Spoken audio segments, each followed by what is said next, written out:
And we also visited Gordon Town, St. Andrew, where residents are anxious for the completion of work on the main road. Cody and Barrett reports.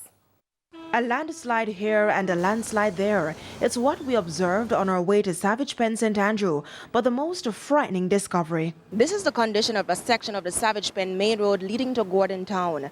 Following heavy winds and rains yesterday, the road is slowly breaking away.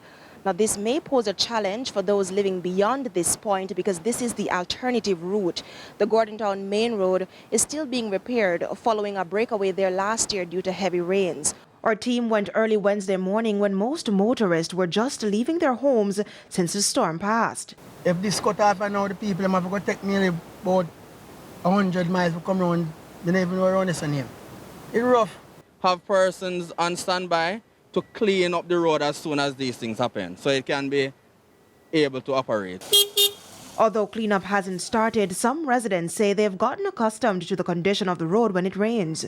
However, they are renewing calls for the Gordon Town main road to be repaired as soon as possible. Well, they just need to hurry up with the breakaway down here, the main road. And where it is at now, I think maybe if we put a little speed, we'll be able to get at least a single lane. Up here it's risky. Every single week you have at least 2 vehicle turnover.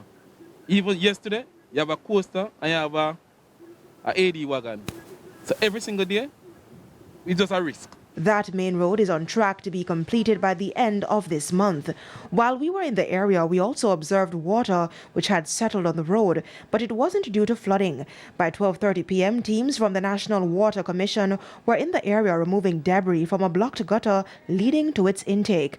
We spoke with communications manager of the National Works Agency, NWA, Stephen Shaw, who explained that technical operators have noted the damage to the roadway in their assessment report. I cannot tell you now what will happen, but we will do that which we're expected to, which is to look at this area and all the others that would have suffered some amount of damage resulting from the passage of the storm. He says the NWA has been responding to situations across the island where landslides and boulders have blocked roadways. Cody and Barrett, TVJ News.